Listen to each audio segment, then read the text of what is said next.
Hello my lovely students, कैसे हैं आप सभी। देखिए, अक्सर क्या होता है कि हम लोग कुछ रिलेशंस के बारे में पूछते हैं। जैसे अक्सर आपने भी सुना होगा कि आपकी इस इंसान के साथ किस तरीके के रिलेशंस हैं या किस तरीके के संबंध हैं। तो इन सेंटेंसेस का भी आज हम बखूबी यूज करना सीखेंगे। तो चलिए लेट्स बिगिन, शुरू करते हैं हम लोग बगैर किसी देरी के। देखिए क्या होता है, कभी कभी मान लीजिए हम किसी व्यक्ति से मिल रहे हैं, तो आपने उस व्यक्ति को देखा और पूछा कि आपके इनसे किस तरीके के रिलेशंस हैं, कैसे संबंध, आप उनको कैसे जानते हैं। तो वहां पे सिंपल सा हम लोग पूछ लेते हैं कि कैसे पूछेंगे। मैंने कहा, अगर हमने कहा टाइप, यहाँ पे मैं टाइप का यूज नहीं करूंगा। यहाँ पे एक वर्ड होता है शॉर्ट ऑफ, क्या बोलते हैं, शॉर्ट ऑफ, ठीक है।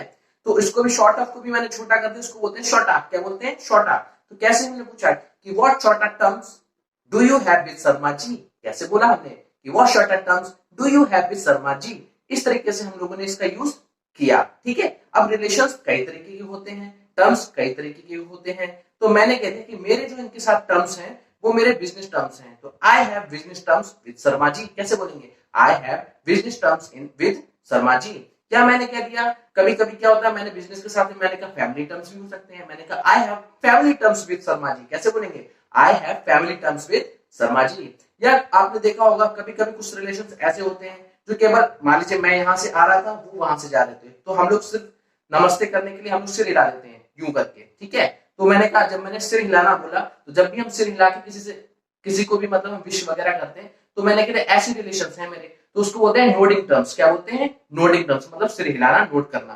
तो मैंने कहा I have nodding terms with Sharma ji, कैसे बोलेंगे, I have nodding terms with Sharma ji. इस तरीके से मैंने कहा मेरा कोई रिलेशन नहीं है, I have no terms with Sharma ji, कैसे बोलेंगे, I have no terms with Sharma ji. बात को और आगे बढ़ाते हैं, ठीक है। कभी कभी हम फूड की बात करते हैं कि आपको किस तरीके का खाना पसंद है। तो आपने सिंपल सा पूछ लिया कि what sort of food do you like, क्या बोलेंगे, what sort of food do you like.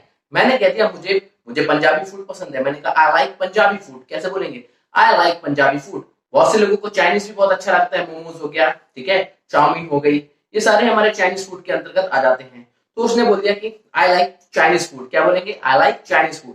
या आपने एक फूड का नाम सुना होगा, कॉन्टिनेंटल फूड। कॉन्टिनेंटल फूड कहने का मतलब क्या होता है, कॉन्टिनेंटल फूड में सबसे पहले मैं आपको बता दूं, ना तो अमेरिका की फूड को इंक्लूड करते हैं, ना जापान, ना चाइनीज फूड को इनको इंक्लूड नहीं करते हैं। इसमें किसको इंक्लूड करते हैं, जैसे कि आपने एक नाम सुना होगा, यूरोपियन यूरोपियन कंट्रीज सुना होगा। तो यूरोपियन कॉन्टिनेंट होता है, उसमें क्या होता है, यूरोपियन कॉन्टिनेंट में अराउंड आई थिंक 44 कंट्रीज उसके अंतर्गत आती हैं।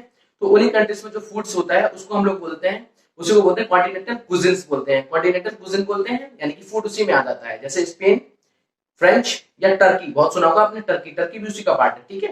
तो मैंने कह दिया मुझे पसंद है, आई लाइक कॉन्टिनेंटल फूड, कैसे बोलेंगे, I like continental food. Very simple था, बहुत ही इजीली हमने इसको सीख भी लिया है, ठीक है। तो ये कॉन्टिनेंटल फूड भी हो गया हमारा। अब बात कुछ और भी करते हैं, जैसे कभी कभी हम लोग बोलते हैं आप इंसान किस तरीके के हो यार, किस तरीके के इंसान हो, बात बात पे रूठ जाते हो, बड़े प्यार से कभी कभी बात करते हो, तो किस तरीके का इंसान है, तो कैसे बोलेंगे, what sort of person you are, कैसे बोलेंगे, what sort of person you are.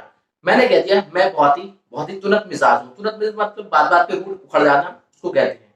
तो उसको बोलते हैं शॉर्ट टेम्पर्ड, क्या बोलते हैं, शॉर्ट टेम्पर्ड। मैंने कहा, कैसे पूछा कि what sort of person you are, मैंने कहा आम शॉर्ट टेम्पर्ड, क्या बोलेंगे, आम शॉर्ट टेम्पर्ड। मैंने कहा बहुत ही मैं मतलब मीठे के साथ मीठे मिजाज का हूँ, मतलब हर किसी से मिल जाता हूँ, तो यानी कि आराम से प्यार से बात करता हूँ। तो मैंने कह दिया आम स्वीट टेम्पर्ड, कैसे बोलेंगे, आम स्वीट टेम्पर्ड, ठीक है। और एक होता है जो व्यक्ति हर किसी में मिल जाता है, कैसा भी व्यक्ति उसी तरीके का बन जाता है, ठीक है ना, उस व्यक्ति को क्या बोलेंगे, तो उस व्यक्ति को कहते हैं। और एक हमारा होता है, हम कह देते हैं इजी गोइंग, कैसे बोलते हैं, इजी गोइंग, ठीक है। तो मैंने कह दिया आम इजी गोइंग, कैसे बोलेंगे, आम इजी गोइंग, जो हर किसी में मिल जाता है उसको कहते हैं इजी गोइंग। इस तरीके की हमने कुछ चीजों को सुना। या कुछ लोगों ने देखा जॉली नेचर्ड होता है, बहुत ही अच्छा सुंदर सा नेचर होता है, तो मैंने कहा आम जॉली नेचर्ड, क्या बोलेंगे, आम जॉली नेचर्ड, ठीक है। इस तरीके से भी हम लोग सेंटेंसेस का यूज कर लेते हैं, ठीक। कभी कभी क्या होता है, कुछ फेसेस ऐसे होते हैं, मतलब फेसेस कह रहा हूँ कि कुछ लोगों का चेहरा इस तरीके का होता है जो आपको लगे अरे हमेशा गुस्से में रहते हैं, बट वो गुस्से में नहीं है, बट लगते हैं, फील होता है ऐसा, ठीक है। तो वहां पे मैंने पूछ लिया कि उसने कहा कि मेरा फेस ही ऐसा है, आम सो, ऐसे बोलेंगे, क्या बोलेंगे, आम सो, क्या बोलेंगे, आम सो। मैंने कहा यार ये चल कैसे रहा, ये ठुमक ठुमक के ये चल रहा है, ठुमक ठुमक के बोलते हैं बैटल करना, ठीक है। तो मैंने पूछा व्हाई आर यू बैटलिंग, कैसे बोलेंगे, व्हाई आर यू बैटलिंग, ठीक है। मैंने कहा वो ऐसा ही है, ही इज सो, क्या बोलेंगे, ही इज सो, वो ऐसा ही है, ठीक है। मैंने कहा मेरे फादर ऐसे ही, उनका चेहरा ही ऐसा है यार, माय फादर इज सो, क्या बोलेंगे, माय फादर इज सो, ठीक है। इस तरीके के सेंटेंसेस आप इजीली यूज कर सकते हैं, आप अपनी स्पोकन्स में, आप डेली रूटीन्स की लाइफ में यूज कर सकते हैं। इंप्रेशन और अच्छा पड़ेगा आपका, ठीक है। आई होप आपको ये समझ में आ गया होगा। ठीक है, आगे लेक्चर ऐसे डिलीवर करता रहूंगा। तो I think it's enough from my side. Nice meeting you all, have a nice day.